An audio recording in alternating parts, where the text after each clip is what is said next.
This is passage 3 of the double AAMC section Bing Volume 2. This is Psych Soc, and this is passage number 3. Obesity has been considered to be one of the most important health issues facing young people in the 21st century, and is addressed through public health campaigns. Most discussions of obesity focus on individual level behaviors as the cause, such as not exercising enough or overeating, instead of examining more systematic issues. So they're making this clear that people are not because they're not exercising enough or they're overeating. So we can highlight this. A group of researchers just studied the experiences of youth and their engagement with weight surveillance work, or WSW, which refers to the external factors and personal efforts regarding body weight. Through an analysis of responses to open-minded questions, researchers found that WSW includes objective measures such as weighing oneself frequently and subjective experiences, such as looking in the mirror while being self-critical. So they use measures right here. So I want to highlight this so I can know when I have to go back in the passage and look for what they're trying to measure. And so the response often describes viewing themselves less favorable than others, including peers, social media personalities, and actors. Social context of the participants also contribute to WSW, including medical professionals, family members, and teachers. Respondents recalled many incidents where parents reaffirmed negative aspects of their weight and food choices. And so this is where they talk about their family members and friends, and where they just talk about parents kind of like negatively affecting them. Okay, and so I'm just gonna highlight this one here. Okay, and then mother in response felt that their parents focused on monitoring their children's weight but had good intentions. Mothers framed these discussions in terms of health, whereas fathers accused on appearance. Okay, and so respondents reported negative experiences in school regarding their bodies. Although teaching about obesity was not mandated in the study region, teachers were motivated to bring in weight-related topics. For example, calculating body mass index. When teaching about health and nutrition, they presented being thin and eating healthy as culture desired objectives, and neglected to include a discussion of other explanations for obesity, such as genetic disposition. Respondents recounted strategies to fit in their surroundings, including wearing loose-fitting clothes to hide their larger frames and eating in the cafeteria during less busy times to avoid judgment of their food choices. Several respondents also reported resistance strategies, including deliberately engaging in physical activities like swimming to challenge preconceptions about body shapes and choosing empowering language to describe their bodies, such as some respondents' preference for the adjective large instead of obese. Okay, that is passage number 3. Question number 1. Which phenomenon best describes how respondents view social media personalities? So they talk about this right here into the second paragraph. They said the response often describes viewing themselves less favorably than others, including peers and social media personalities. So the question is basically asking, how would we group these social media personalities?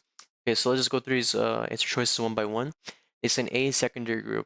Now, this wouldn't be the correct answer because now if you think about it, if you could recall from your content review, secondary group is like when something like we come together as friends to kind of work on a goal or objective. Like for example, students in a classroom, when a teacher assigns them for a group or project, they come together and then they work together on this project. So it's more like of a temporary friendship, you could say, more like nothing like permanent or anything. So it's you can kind of refer to that as like a secondary group.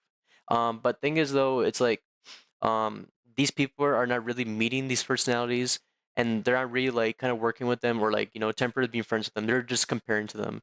So secondary group would not be like a very good answer so far. So now B, reference group. Reference group I liked much better because when we tend to like compare ourselves to others, it's usually like we have someone in mind. In that case, it's usually like the reference group. So like for example, like right here, these people are like viewing themselves as less favorable. They're taking their reference group, which is AKA the personalities and then the actors. And so they're kind of comparing like, okay, which like if they're so good, I should be like try to get close to them as much as possible. So they're doing a little bit of comparing back and forth. So this makes the most sense as them for being a reference group. And now C, primary group. This is something when we consider like people who are close friends, like a spouse or someone who's like very dear to us. And so social media personalities don't care about other people; they just care about themselves. They don't care much of their fans too much, and that they're not really considered primary group. And so C cannot be the correct answer. And then D, in group, is when people who are very similar to us, like for example, like let's say our interests or needs or like our personalities. These people are very similar to one another. But this is talking about the opposite right here. People are like, they're viewing themselves, the respondents are viewing themselves less favorable to this social media personalities. So you can kind of describe this as something that's more of an outgroup, more of an outgroup. So this cannot be in-group because they're not very similar to one another. So you can eliminate D. That just leaves B as the correct answer. And that's question number one. Question number two. Based on paragraph two, which phenomenon best reflects the efforts of the respondent's parents? So let's go back on paragraph. So this said right here, respondents feel that their parents focus on monitoring their children's weight, but had good intentions. Mothers frame these discussions in terms of health, whereas fathers just focused on appearance. And so they're kind of like saying that, like, they're just basically asking us which of these answer choices kind of like fit what the parents are kind of doing right here. So let's go through answer choices one by one. So A, cultural relativism. So there's two things about this. One, there's like, I mean, if you can not already tell by the name cultural relativism, it's like, there's nothing to talk about in the culture at all. That's like to me, that's the most obvious thing, but for others might not be. So number two, and then if you didn't know from your cultural relativism, like content review, like if you know what the definition of this term means, it means that like when we take the perspective of others, other one's culture as their own. So we kind of look through the lens of someone else's culture through our own eyes rather than our own. And so they're not really talking about like again culture here. They're more talking about more something like parents are like controlling their children the way they learn about their weight. So it's not really about cultural relativism here. So and A is not a really good answer because of that. So and then now let's look at B, differential association. If you recall that, it means that when we learn criminal behavior from like our like peers, for example, such as friends, parents, or such that they are really not learning anything deviant here. They're just kind of framing their mind of like what's a good like health wise, what's a healthy thing to do. And so they're not really talking about anything deviant here. So B is not going to answer. Ethnocentrism. This is like opposite of like cultural relativism. It's when we like look through it's like when we think of someone else's culture as inferior and we think of ours is better. Again, they're not talking about culture here at all, so we can limit C right away. D is makes the most sense because social control is when we have like our peers, friends, they decide what we think about like or those around us, they decide who what we think about, and like they control our influences, they control our like behaviors and habits. And so D makes the most sense because the peers or the parents are controlling like how their children's like way of thinking is. And so D is the correct answer. Question number three. Which construct is most likely to be neglected in teaching about health and nutrition? Okay, so they're saying right here, let's go back to paragraph three. So if we go to paragraph three right here, they said that right here. So teachers were motivated to bring in weight-related topics. For example, calculating body mass index when teaching about health and nutrition, and then presented being thin and being healthy as culturally desired objectives, and neglected to include a discussion on other explanations for BC, such as genetic predisposition. Okay, so let's go back. So they're like saying basically they're asking is what are they basically neglecting in the teaching about like health and nutrition? So let's go through these answer choices one by one and kind of see what's a strong answer for like the paragraph. Okay, so let's go with answer choice A right here. They say set point. So if you recall from your content review, set point is when like we have like a set weight. So let's say I'm like born, let's say for example 150 pounds, right? I'm born not born necessarily, but I'm like my original weight at my age is like I'm 150 pounds. But like, when I try to lose or gain weight, I kind of deviate from that set point, which is 150 pounds. So for example, I might lose weight, go to 120 pounds, right? Or I might gain weight, I go to 170 pounds. And so I kind of fluctuate between back and forth, but eventually when I stop like doing the exercise or like the diet, I eventually return to my set point, which was my my genetic predisposed weight. So in this case, it'll be like, and this kind of does explain the bottom like sentence right here where this says that they neglect to include discussion of other explanations for obesity, such as genetic predisposition. This can be a good example of set point because we are genetically predisposed with a set point for our weight. And so this can match a lot in what they're talking about and what they're neglecting. So we can keep A as a good answer right now. So let's go through our other answer choices and see if they're any better. So then B, gate control. So then gate control is basically it's like pain reception. So basically we control how much our sensory inputs take in pain. So like for example, let's say I get pricked with a needle versus when I get hit in the head with a hammer.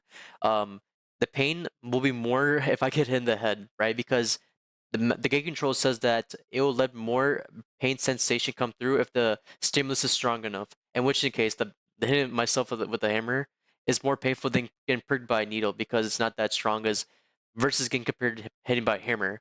So, but thing is, issues though, they're not really talking about pain in this instance. They're more talking about like what's being neglected from their training for like about healthy nutrition. So B does not make sense at all. And then C, chemical reception is like when we have chemical messengers or signals being passed through synapses in our neurons. This can conclude something like tasting, right? We have like chemicals in the food in which they bind to receptors in our taste buds, and then they give us the like taste sensation of like what we're eating. But the thing is, they're not really like talking about like what's being like chemically induced by chemical messenger. They're just talking about like healthy nutrition, not really talking about taste anything taste wise. So it doesn't make sense to me either. So C is not a good answer. D, general adaptation syndrome. So this is something when we go under stress, and so I have a good diagram right here. Um, so basically, adaptation syndrome or gas is when like we go through like a period of time through stress. So it's like when we're like, let's say we just found out we have like an exam, right? We're at the alarm stage. And so then we begin to like increase our stress over time, so because we get stressed out because the worry because we have the study and stuff and all that, and we put more time effort into it. And so we go then the next stage is resistance. It's like when we like kind of resist the stress by like such as working out, talking to friends or family. And so we're at this resistance stage.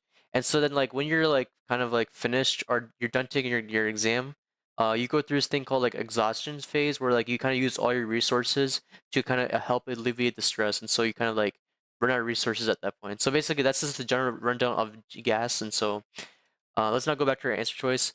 So D doesn't make any sense at all because they're not really talking about any instances all about stress. They're more talking about like what they're missing and they're teaching about healthy nutrition. That's how simple it gets. And so D is the incorrect answer because it doesn't make any sense.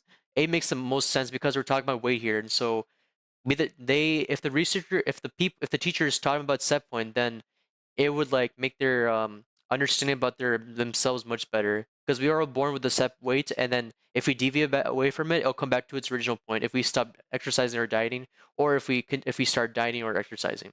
So and then that should be the correct answer. And then that is question number 3. Question number 4. Which construct best explains the influence of others on respondents' reviews of their weight? So they're talking about like, how is the like their family, their friends, how are they influencing their views of their weight? So this is kind of like talking about this right in the second paragraph where like, they kind of like frame their way of mind of like how they think of themselves. So let's go the answer choices one by one and kind of eliminate like what's the worst answers and choose the correct answer. So let's start with A, de-individuation. So recall that I talked about this in a few questions ago, or I think this was like last passage. De-individuation is like when we're like in part of a large crowd, or like our identities become like basically masked, or like they become we basically like neglect our own like identities and kind of like do whatever we want. So like this is like what happens when you see like in protests, like right when there's like so many people in a protest, sometimes we lose sight of ourselves, like our own identities, and then we just do something that's like deviant of like social norms. Like for example, we break, we rob, we steal, we murder, all that. This is something that we go against, social norms because we're in a crowd because we believe that our we are masked because there's other people around us. So, but there's not really none of that going on, and like how they explain their views of their weight. There's like nothing deviant behavior happening. So A is not going to answer so far, so we can move on. And then B, incongruence. And so I have a good visual right here. Like for every video, I like to have a good diagram. Um, so right here, incongruence. So it's basically when we have like um this middle part right here, it's when we our perceived self meets the ideal self. So basically it's what we see in the mirror, it's like what we actually are in reality versus the ideal self is like what we think in our mind as the best version of ourselves. And so congruence is like when this part overlaps, it means that we have achieved the ideal self and our perceived selves together. And so then incongruence then you can say is the right exact opposite. It's like when we don't achieve the ideal self because we're so far away from like what we actually see from ourselves. So that's just the gist of it. Incongruence means like they're deviating away from their ideal self. They're not really like really deviating from the ideal selves. And remember, this is for something that this is about the person themselves. They're explaining like the question is basically asking the influence of others. Incongruence doesn't really have to do with the motive of others. From themselves. It really is really based on from themselves and not from other people. And so B doesn't make sense because this is more of your like more about yourself more than what other people think about you or like what they try to tell you. So B doesn't make sense. And now let's look at C, social comparison. It's like when we, you know, we compare ourselves to other groups of people and like kind of like, make ideals and goals and expectations for ourselves. This is kind of like a similar to like what we saw in the last question where they talked about like, the reference group. But this is like a little bit different from that in which like we have like someone to compare us or like a friend group socially, not like someone who's like, you know, someone who's like more popular than that. This is more closely related to more friends and peers and stuff. And so this will make the most sense because we're comparing to our friends and peers, and we're kind of like, and they're like kind of influencing us and how we like act and behave and like what we do for our health and diet.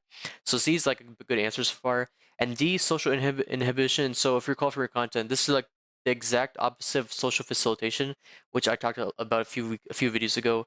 So basically, when like we when people around us actually inhibit our performance, versus like in social facilitation, when people are around us like doing a simple task, our performance tends to improve. But this is the exact opposite, and now this is like talking about like our performance gets hindered when there's people around us. No one's like performance is being hindered by a group of people, and they don't really talk about that. So D doesn't make sense either, and so C is the best answer for this answer, and so C is the correct answer. Question number 5. The social organization of which discussion in the passage will be most relevant to a social movement from a resource mobilization perspective? So now this is something to throw in some at us, like this term right here, resource mobilization perspective. So if we were to like kind of simplify this question, it's basically asking which of the following examples will be most related to the term a resource mobilization perspective. So they don't really talk about this at all in the passage. They basically kind of like outline for us like examples from the passage, and they want us to pick and choose what matters most to the resource mobilization perspective. So to understand these answer choices, we have to understand like what does the meaning of this mean anyway. So I guess from the name of it, you don't even have to like even know what it is. You can just tell based off the name, resource mobilization. So it's like basically just by reading off of it, it's basically mobilize resources needed to kind of like to help for a social movement basically. And so kind of promote like a social movement using like resources that we provide. So basically, we already have a general like definition in mind, so we can go through answer choices one by one and kind of figure out. Okay, so let's start with answer choice A: parents' modern behavior and their children's food choices and weight. So basically, this is more of like a more it's not really like a resource per se or like a strategy. It's more of like they're a behavior type way because the based on the resource mobilization perspective, I'm gonna assume that they're actually using something like strategies or like something like as an actual like physical resource. That's what my guess would be. And so this is more of a behavior thing. So A so far is decent, but I'll probably keep it for now. So let's look at B now. Objective measures and a subjective experiences in youth engagement and WSW. So it's not really research per se. In the second paragraph, they're just talking about how the researchers were measuring WSW. It's not really like a resource they're really mobilizing for like a social movement per se. It's just data. So I don't really see like being as a resource. So B is not a good answer. C, resistance strategies such as participating in swimming and using empowering language. So this is like we were wanted. This is what I talked about earlier. The resource mobilization perspective, it can be like something that's sort of like a strategy, or it can be something like something that it's actually like helpful, or like it actually helps with the social movement. And so if you look in the last part right here, they said that um several respondents also reported resistance strategies, including deliberately engaging in physical activities like swimming to challenge preconceptions about body shapes and choose empowering language to describe their bodies. So this is something like a resource you could say that kind of helps them mobilizes them for their social movement about like what to change the way they think. And so this C will make a good answer so far. I feel like it's much stronger answer than A because it's more straight to the point and kind of explains like how and why they're doing this, to empower themselves. So we'll keep C as a good answer. And I was looking at D now. D is like what I've noticed right away is like it's kind of similar to answer choice A. They're saying the teacher's motivation, the parents' modern behavior. It's more of like a conception of like our behavior really. So if these two are very similar answer choices, I know that right away it cannot be A or D. So I'll be left with C, but to just explain D for the sake of completeness, it's saying right here motivation to bring in weight-related topics to classroom discussions on health and nutrition. Again, we said that resource mobilization is actually using actual resources, or it can be like strategies. They're just bringing the behavior in for like a a social movement. It's not really like using any resources at all, really. It's just about their behavior. And then so that's why D is not the correct answer, and C makes the most sense. And then that's question number 5. Question number 6, and then this is the last question of this passage. Which method did the researchers most likely use in their study? So let's go through the second paragraph where they said this right here. They said, through an analysis of responses to open-ended questions, researchers found that WSW includes objective measures such as weighing oneself frequently and subjective experiences such as looking in the mirror while being self-critical. So they said right here, they do the analysis of responses and open-ended questions. So basically, something's like, not really a definitive answer, but like, depends on like, it's really subjective answer, really. So you can go through these answer choices one by one and kind of look through them.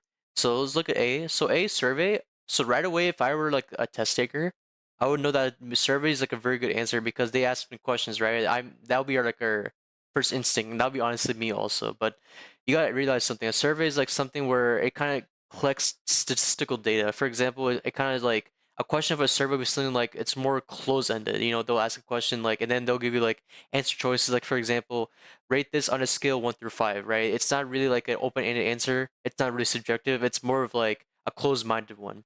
And so they're talking about like the analysis of open-ended questions. This is something they like and they acquire like you know something that's not closed. And so survey is not a good answer so far, but I'll keep it if there's no other answer choice. So I'll hold on to this for now.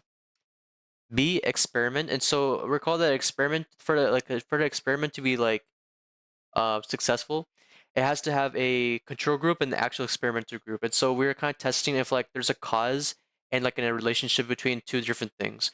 But thing is, however, they're doing like open-ended questions. They never talk about once there's like nothing. They're talking about like a control group or like they're trying to find a causation for something that's going on. They're more of like doing like interviews and stuff. So B doesn't make any sense to all to me, so I'm gonna eliminate it. And then C, content analysis. It's basically when like researchers they kind of do content review of like stuff online for research, and they kind of use that research they've done to explain a phenomenon. Basically, there's no like research being done here, like content wise online. They're kind of like interviewing people, or like subjects. So C doesn't really make sense to me either. They're just collecting data from. They're just doing interviews and stuff. So they're not really doing any outside researching. So C is not a good answer. D, in-depth review. Now this is a like a better candidate so far. It's if I were to choose between A and D, I'll be in this situation right now. So D makes most sense because if you were doing like an in-depth interview, you spend more time with the like the subject, you'd be more likely prone to like open-ended questions, and so like you'll be more like indulged in like their subjective matter view, and so D will make a lot of sense because this is something you would expect to see in like with open-ended questions happening here. Now with the issue with A, it's like what I don't like is that with A, it's like it's not open-ended. It's more like multiple choice question problems. You select one like on a scale 1 through 5, like, how would you rate your pain or something like that. It's not really like, oh, I feel I describe this pain as this and that. It's not really like, a open-ended question. So because of that, I'm gonna limit A, and then D is our best answer choice. And then that's question 6, and that's the end of this passage.